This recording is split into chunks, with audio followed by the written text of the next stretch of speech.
waiting for the barbarians. What are we waiting for, all gathered in the forum? The barbarians are coming today. Why is there such inertia in the Senate? Why are the senators just sitting there, not passing laws? Because the barbarians are coming today. What laws should the senators pass now? When the barbarians come, they'll draft our laws. Why is the emperor out of bed so early? Why is he sitting at the city's main gate, crowned and looking so formal on his throne?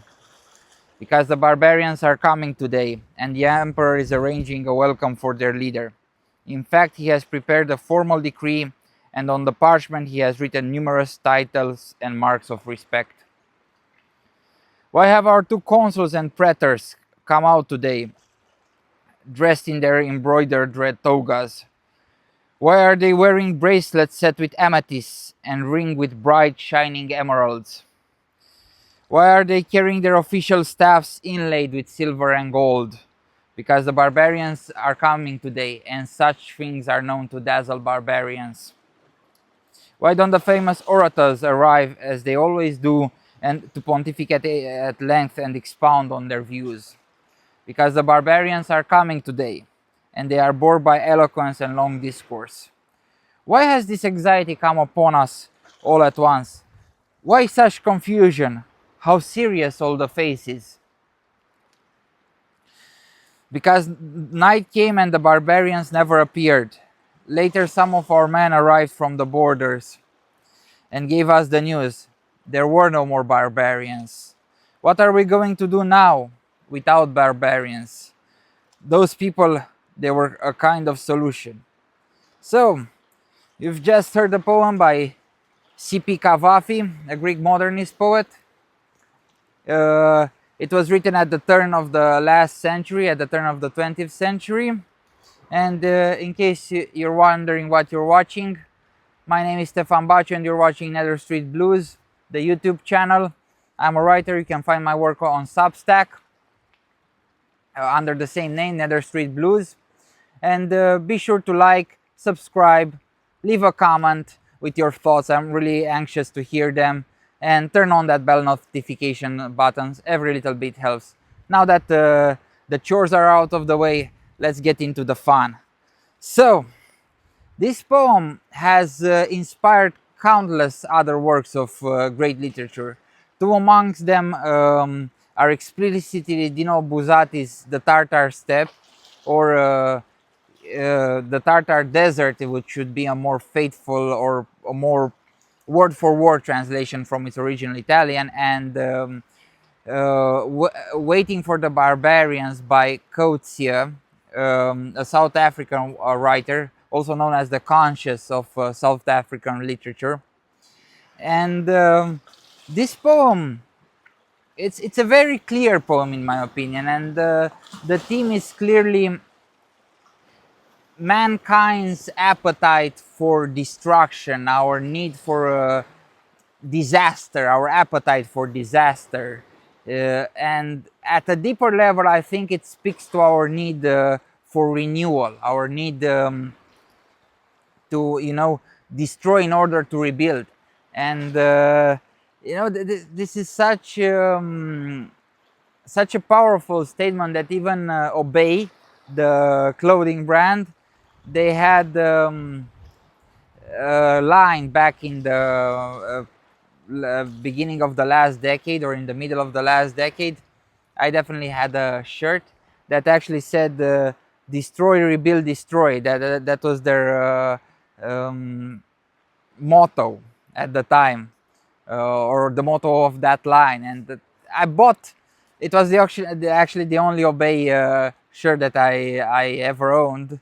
And I actually bought it because I really like the motto, destroy, rebuild, destroy. And it's a very powerful sentiment. It's a feeling that I think crosses out from the end, crosses across the ages.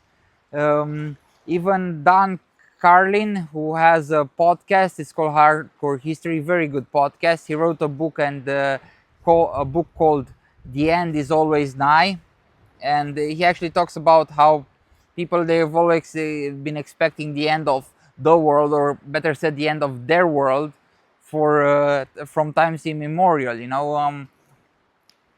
Now that we're under the Christian paradigm, or the Christian, or maybe better said, the Abrahamic mindset, like we expect the world to end once and for all, in the apocalypse. But the ancients, who had a cyclical view of time, they believed, that history needed to, or not history, but the world, was going through cycles, and there always, the some disaster coming, and after disaster, there was renewal. That's a powerful sentiment, and I'm repeating myself, but it's in line with the whole repetition of the poem, and the cyclical nature of time. And I remember I was in college, in university, um, and my flatmate in the first year and the second year, he came to me, and this was actually around the first invasion, or when the invasion of Ukraine started. And he said, "Oh, World War III is going to come, and and it's good. It's a good thing, because the world has become so stale. It's we've reached the peak of civilization, and we need to send in the Reapers." And that's a reference to the Mass Effect games. And I'm sure many of you who are watching right now have played it. The YouTube algorithm definitely has this magical abilities to match, or definitely does for me, to match a certain kind of viewer with a certain kind of content. And in the Mass Effect games, there was this cyclical destruction of spacefaring, galaxy-wide civilizations, and they were actually set by the Reapers. And that's actually, I'm spoiling the game a little bit, so I won't go into too much detail. If you haven't played it, it's definitely an experience. So there were these Reapers who always destroyed big, or galaxy-wide civilizations. There were always aliens coming into contact with each other, and developing some sort of federation, or space EU. And after some time, after that, the Reapers, they would come and wipe it out, and this whole cycle would begin again. And that's something that happened in history ever since. We've had civilizations. And so coming back to the poem, it alludes to a Roman setting. There's an emperor, there's a senate, there's praetors and orators, there's borders, and the lack of barbarians. But I'm gonna point out that for the Greeks, Romans were barbarians, or they had been, in the beginning. They were seen as barbarians, because even the word barbar, from Greek, it comes from Greek, and it means it basically means gibberish, and it means somebody who's unable to speak. And in the context of the Greek people, it means somebody who was unable to speak Greek.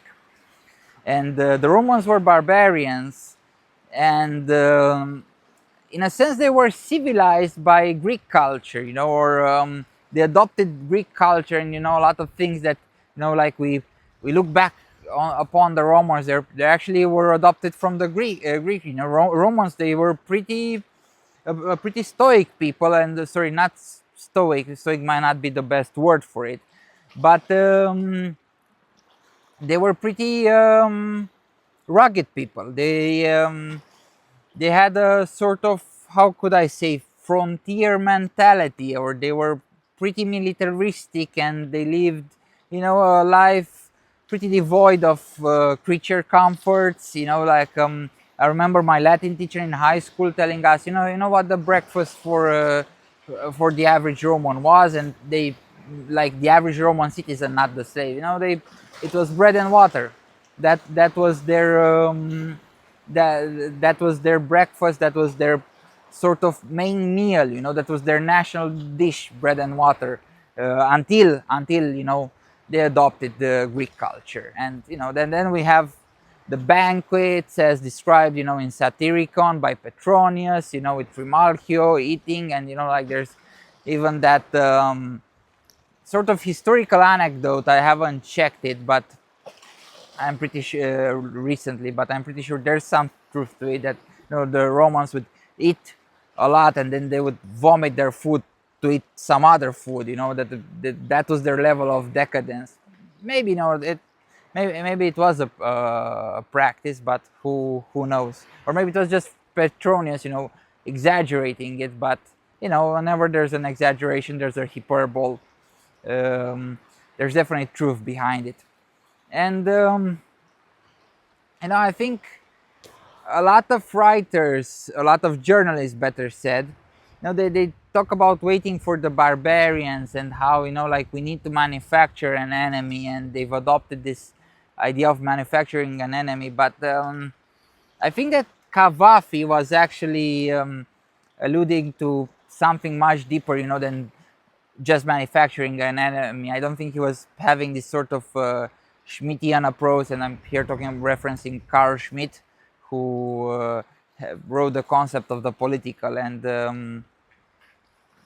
in that book, he discusses about how society or a state, usually is defined in contrast with an enemy. But I don't think it's just that. I think it's the need for renewal. It's the need for something to come from the outside. For new ideas, new a leveling force. That does away with eloquence, with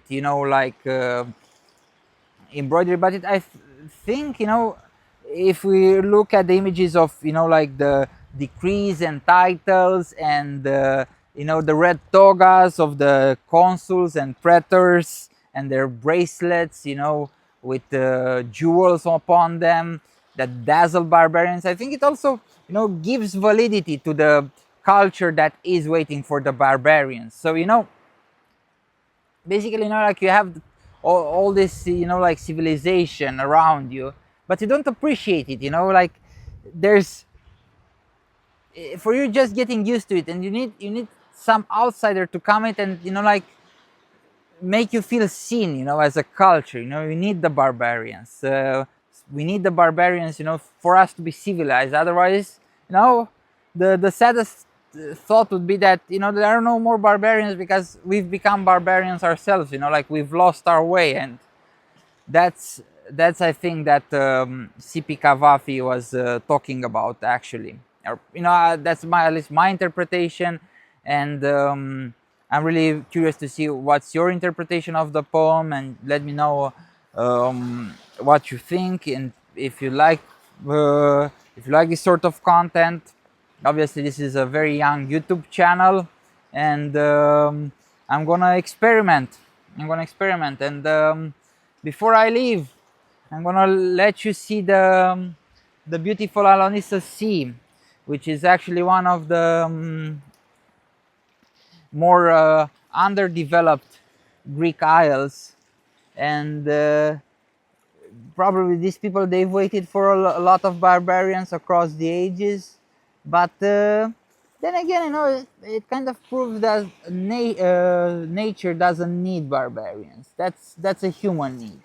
So yeah, thank you very much for watching, and I'll see you next time, which will be pretty soon. Have a nice day, or a nice night. Bye bye.